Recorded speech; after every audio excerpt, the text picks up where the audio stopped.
Hi, welcome back. In this video, we'll learn about different types of non-functional testing.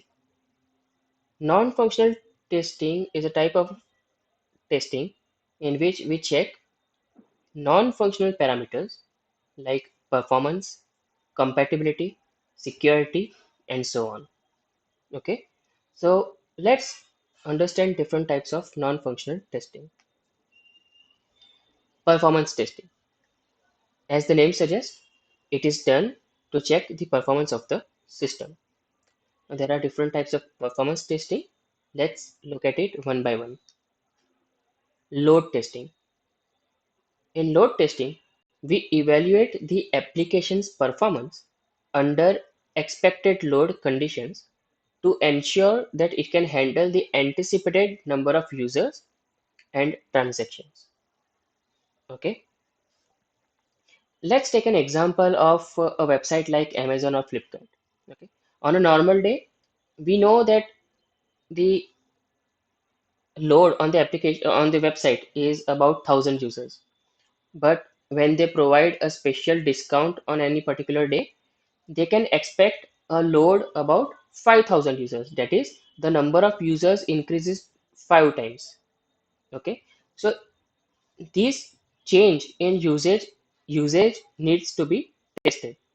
Okay, so in load testing, we evaluate the application's performance under expected load conditions.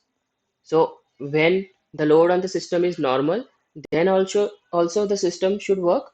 And when the load on the system increases due to a particular event, then also the application must work.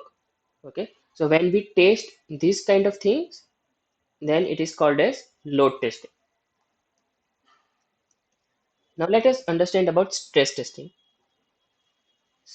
In stress testing, we test the software's ability to perform under extreme conditions, such as high loads, limited resources, or adverse environmental conditions. Again, let's take an example of websites like Amazon and Flipkart. Say there is a Diwali offer or a Christmas offer. So on that day, one can expect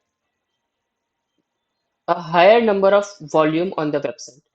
Okay, so as a QA, it is necessary for us to test a scenario where the software must perform under extreme conditions. Okay, under high loads or adverse environmental conditions.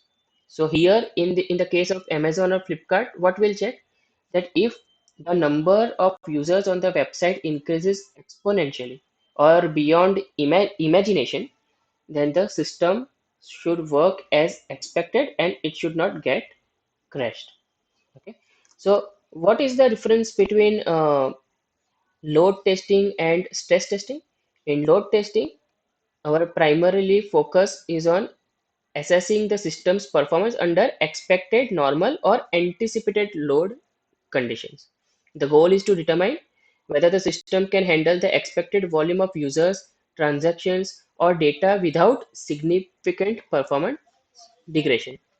Well, while in case of stress testing, it is designed to push the system beyond its normal operating conditions and determine how it behaves under extreme or adverse circumstances. Okay, so there is a difference between the two. Now let us understand about the third one, that is scalability testing. In scalability testing, we determine how well the application can scale both vertically and horizontally.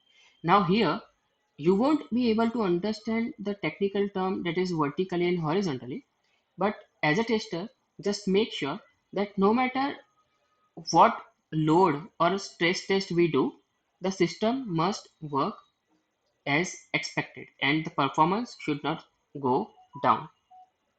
Okay, now it is very difficult to test load testing and stress testing manually. So there are several tools that helps us to check load testing and stress testing.